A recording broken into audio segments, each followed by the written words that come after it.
کتاب قانون شریعت، ٹاپک دجال کا نکلنا۔ اعوذ باللہ من الشیطان الرجیم، بسم اللہ الرحمن الرحیم۔ دجال کی صفت اور اس کے کرتب۔ دجال کانا ہوگا، اس کی ایک آنکھ ہوگی اور خدائی کا دعویٰ کرے گا۔ اس کے ماتھے پر کافارہ لکھا ہوگا، یعنی کافر، جس کو ہر مسلمان پڑھے گا اور کافر کو نہ دکھائی دے گا۔ یہ بہت تیزی سے سیر کرے گا۔ 40 دن میں حرمین شریفین مکہ مدینہ کو کہتے ہیں کہ سوا تمام روئے زمین، یعنی ساری زمین کا گشت کرے گا۔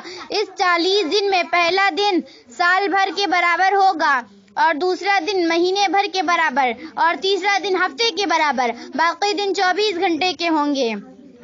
اس کا فتنہ بہت سخت ہوگا۔ ایک باغ اور ایک آگ اس کے ساتھ ہوگی، جس کا نام جنت دوزخ رکھے گا۔ جہاں جائے گا ان کو ساتھ لیے ہوگا۔ اس کی جنت دراصل آگ ہوگی، اس کا جہنم آرام کی جگہ ہوگی۔ لوگوں سے کہے گا کہ ہم کو خدا مانو۔ جو اسے خدا کہے گا اسے اپنی جنت میں ڈالے گا اور جو انکار کرے گا اسے اپنے جہنم میں پھینک دے گا۔ مردے جلائے گا، پانی برسائے گا، زمین کو حکم دے گا، وہ سبزے اگائے گی۔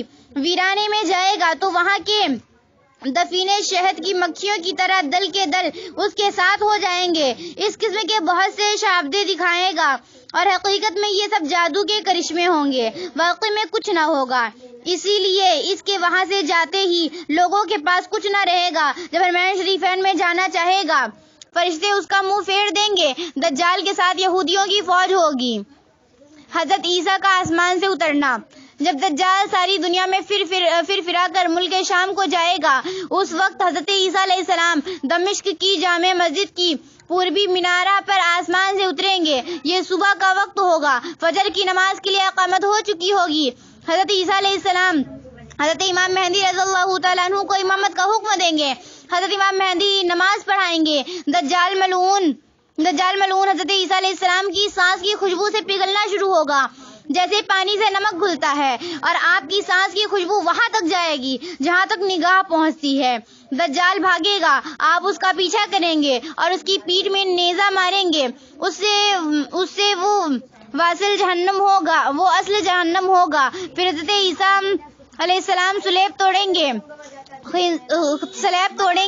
خنزیر کو قتل کریں گے۔ جتنے یہودی عیسائی بچے رہے ہوں گے وہ آپ پر ایمان لائیں گے۔ اس وقت تمام جہان میں دین ایک دین اسلام ہوگا اور مذہب ایک مذہب اہل سنت کا۔ بچے سانپ سے کھیلیں گے، شیر اور بکری ایک ساتھ چریں گی۔ آپ نکاح کریں گے، اولاد بھی ہوں گی، 40 برس تک رہیں گے اور بعد وفات روضہ انور میں دفن ہوں گے۔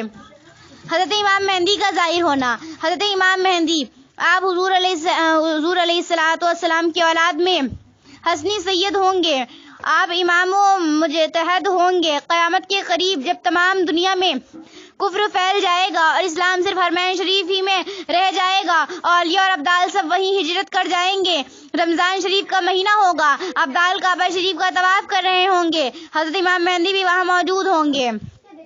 اولیاء انہیں پہچانیں گے، ان سے بیعت لینے کو عرض کریں گے، وہ انکار کریں گے۔ غیب سے آواز آئے گی، ھذا خلیفۃ اللہ المہدی فاسمعوا لہ واطیعوا، یہ اللہ کا خلیفہ مہدی ہے، اس کی بات سنو اور اس کا حکم مانو۔ تمام لوگ ان کے ہاتھ پر بیعت کریں گے۔ پھر حضرت امام مہدی رضی اللہ تعالیٰ عنہ سب کو اپنے ساتھ لے کر ملک شام میں آ جائیں گے۔ یاجوج ماجوج کا نکلنا۔ یہ ایک قوم ہے یافس بن نوح علیہ السلام کی اولاد سے، ان کی تعداد بہت زیادہ ہے۔ یہ زمین میں فساد کرتے تھے، بہار کے موسم میں نکلتے تھے، ہری چیزیں سب کھا جاتے، سوکھی چیزوں کو لاد لے جاتے، آدمیوں کو کھا لیتے، جنگلی جانوروں سانپوں بچھوؤں تک کو چٹ کر جاتے۔ حضرت ذوالقرنین نے آئینی دیوار کھینچ کر ان کا آنا روک دیا۔ جب دجال کو قتل کر کے اللہ کے حکم سے حضرت عیسیٰ علیہ السلام مسلمانوں کو کوہ طور پر لے جائیں گے، تب دیوار توڑ کر یہ یاجوج ماجوج نکلیں گے اور زمین میں بڑا فساد مچائیں گے، لوٹ مار قتل وغیرہ کریں گے۔ پھر اللہ تعالیٰ حضرت عیسیٰ کی دعا سے انہیں ہلاک و برباد کر دے گا۔ دابۃ الارض کا نکلنا۔ دابۃ الارض کیا چیز ہے؟ یہ ایک عجیب شکل کا جانور ہے جو کہ کوہ صفا سے نکلے گا، تمام شہروں میں بہت جلد پھرے گا، فصاحت یعنی بہت اچھی اور صاف عربی سے کلام کرے گا۔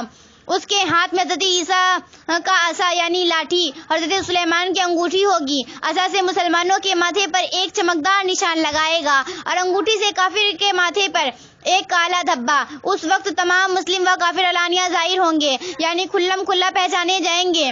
یہ نشانی کبھی نہ بدلے گی۔ جو کافر ہے ہرگز ایمان نہ لائے گا، اور جو مسلمان ہے ہمیشہ ایمان پر قائم رہے گا۔ قیامت کن لوگوں پر آئے گی؟ حضرت عیسیٰ علیہ السلام کی وفات کے بعد جب قیامت آنے کو صرف 40 برس رہ جائیں گے، تب ایک ٹھنڈی خوشبودار ہوا چلے گی جو لوگوں کی بغلوں کے نیچے سے گزرے گی، جس کا اثر یہ ہوگا کہ مسلمان کی روح نکل جائے گی اور کافر ہی کافر رہ جائیں گے۔ انہی کافروں پر قیامت آئے گی۔ یہ چند نشانیاں بیان کی گئیں، ان میں سے بعض ظاہر ہو چکی ہیں اور کچھ باقی ہیں۔ قیامت کب آئے گی اور کس طرح آئے گی؟ جب نشانیاں پوری ہو جائیں گی اور مسلمانوں کی بغلوں سے وہ خوشبودار ہوا گزرے گی جس سے تمام مسلمانوں کی موت ہو جائے گی، تو اس کے بعد پھر 40 برس کا زمانہ ایسا گزرے گا جس میں کسی کی اولاد نہ ہوگی، یعنی 40 برس سے کم عمر کا کوئی نہ رہے گا، اور دنیا میں کافر ہی کافر ہوں گے۔ اللہ کہنے والا کوئی نہ ہوگا، کوئی اپنی دیوار لیپتا ہوگا، کوئی کھانا کھاتا ہوگا، گھر سب اپنے اپنے کام میں لگے ہوں گے کہ یکایک اللہ تعالیٰ کے حکم سے حضرت اسرافیل علیہ السلام سور پھونکیں گے۔ پہلے اس کی آواز ہلکی ہوگی اور بعد میں دھیرے دھیرے بہت کڑی ہو جائے گی۔ لوگ کان لگا کر اس کی آواز سنیں گے اور بے ہوش ہو کر گر پڑیں گے اور مر جائیں گے۔ پھر آسمان، زمین، دریا، پہاڑ، یہاں تک کہ خود سور اور اسرافیل اور تمام فرشتے فنا ہو جائیں گے۔ اس وقت سوا اللہ واحد حقیقی کے کوئی نہ ہوگا۔ پھر جب اللہ تعالیٰ چاہے گا اسرافیل علیہ السلام کو زندہ کرے گا اور سور کو پیدا کر کے دوبارہ پھونکنے کا حکم دے گا۔ سور پھونکتے ہی تمام اولین، اگلے و آخرین، پچھلے فرشتے، انسان، جن، حیوانات سب موجود ہو جائیں گے۔ لوگ قبروں سے نکل پڑیں گے، یہاں حساب و جزا بدلہ کے انتظار میں کھڑے ہوں گے۔ زمین تانبے کی ہوگی، سورج سوا نیزے پر سر سے بہت قریب ہوگا، گرمی کی سختی سے بھیجے کھولتے ہوں گے، زبانیں سوکھ کر کاٹا ہو جائیں گی، بازوں کی منہ سے باہر نکل آئیں گی، پسینہ بہت آئے گا، کسی کے ٹخنے تک، کسی کے گھٹنے تک، کسی کے گلے، کسی کے منہ تک۔ جس کا جیسا اعمال ہوگا ویسی ہی تکلیف ہوگی۔ پھر پسینہ بھی نہایت بدبودار ہوگا۔ اسی حالت میں بہت دیر ہو جائے گی، 50,000 برس کا تو دن ہوگا، اور اسی حالت میں آدھا گزر جائے گا۔ لوگ سفارشی تلاش کریں گے جو اس مصیبت سے چھٹکارا دلائے اور جلد فیصلہ ہو۔ نمبر 1، سب لوگ مشورہ کر کے حضرت آدم کے پاس جائیں گے۔ وہ فرمائیں گے حضرت نوح کے پاس جاؤ، وہ حضرت ابراہیم کے پاس بھیجیں گے۔ حضرت ابراہیم حضرت موسیٰ کے پاس جانے کو کہیں گے۔ حضرت موسیٰ حضرت عیسیٰ کے پاس بھیجیں گے۔ حضرت عیسیٰ ہمارے آقا و مولا رحمت عالم سردار انبیاء محمد مصطفیٰ علیہ تحیۃ وثنا کے پاس بھیجیں گے۔